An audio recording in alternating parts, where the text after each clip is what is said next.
Yeah, so thank you so much for having me on today.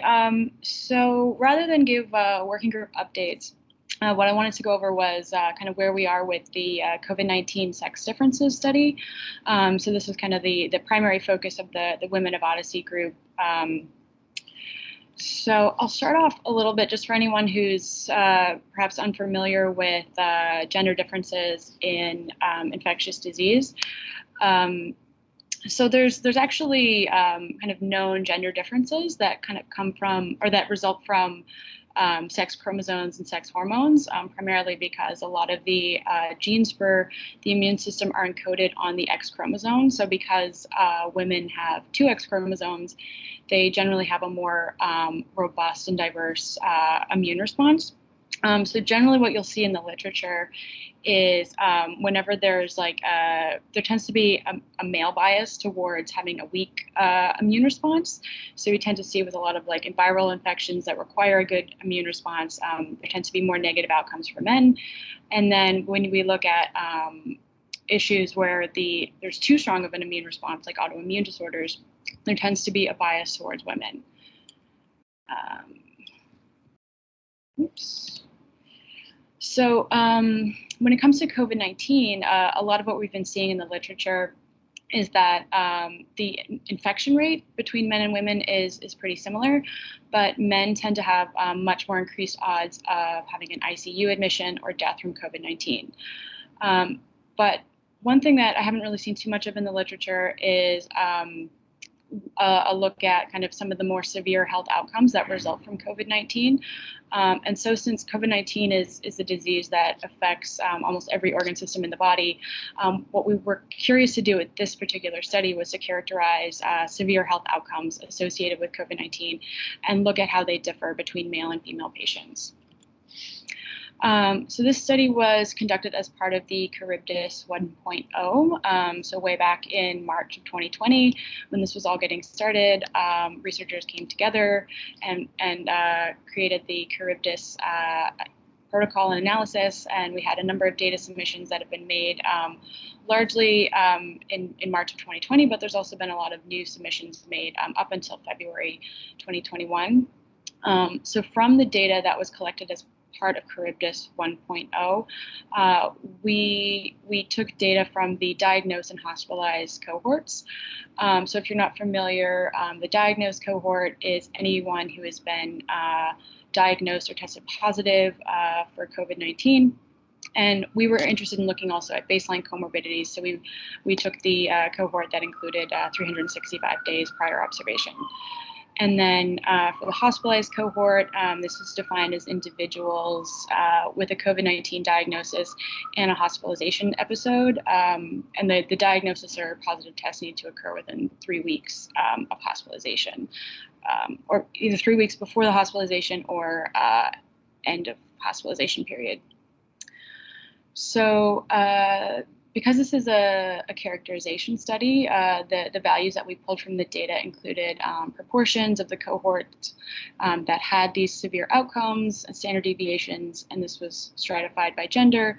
And then we used this to collect the standardized mean difference between male and female patients, so we could identify outcomes where there was a significant skew either towards men or women.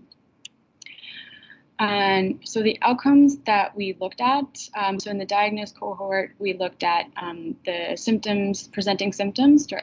So these are the symptoms that are noted in the chart or in the data at the index date, so at diagnosis. And then we also looked at death and hospitalization within 30 days of diagnosis. And then within the hospitalized cohort, you see here there's a number of outcomes that we looked at that are associated with a more severe case of COVID. So we have pneumonia, acute respiratory distress syndrome, sepsis, kidney injury, pancreatitis, hepatic failure, and so on. And so we looked for an occurrence of these outcomes 30 days post-hospitalization, or within 30 days post-hospitalization. So here are some of the preliminary results that we collected from the data. So I'll just say they're preliminary. So we still need to do a more in-depth review with our database owners. So some of these values may change. But this here is symptoms at index date for the diagnosed cohort. And so if you see here, there's a lot of, we don't see too much difference between male and females. Like in some databases, we see some symptoms were a little bit more prevalent in females. So in the HERA database, but then we do see some symptoms that were a little more prevalent in men across some databases. So our results didn't show that there were too many significant differences between men and women presenting symptoms at diagnosis. This here shows hospitalization within the diagnosed cohort within 30 days of diagnosis or a positive test. So as you can see, for a lot of the databases, it shows that men, there was a lot more hospitalizations in men. And just to kind of clarify here, so where you see the brown, that represents the overlap between male and female patients. And then when it's blue on top of that bar, that represents an excess of male patients who had a hospitalization within 30 days. And then the yellow indicates an excess of female patients who had a hospitalization within 30 days. And then we even coded, so the green ones here are EHR databases. This one should actually be EHR. The red ones are claims, and then the blue, the CDAP here is primary care. So one thing that we're curious about is why there were so many male hospitalizations in the CDAP database. So that's something we'll be taking a more in-depth look at to kind of understand why the numbers are appearing that way. And then this here is death within 30 days of the diagnosis. And so again, we see that there tends to be more men who are dying within 30 days of diagnosis or positive COVID test. And then again, in the CDAP database, there's quite a lot of male patients who had an incidence of death within 30 days. So we'll be taking a look at the CDAP database to kind of understand why that's so high. And then this is sort of I think the most interesting slide here is, so this is our health outcomes within 30 days of hospitalization. So this is where we did tend to see that for a lot of the outcomes, there was a significant skew towards the male patients.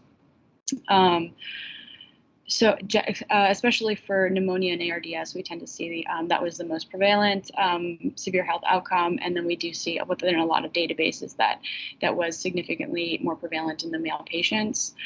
You do see here the cardiac arrhythmia.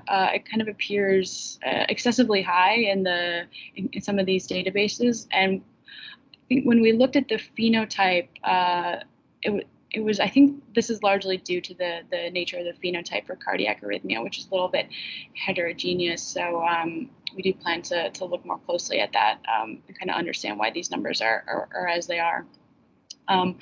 But overall, what we were noticing from multiple databases was that there was a general skew towards severe health outcomes being more prevalent in the male patients.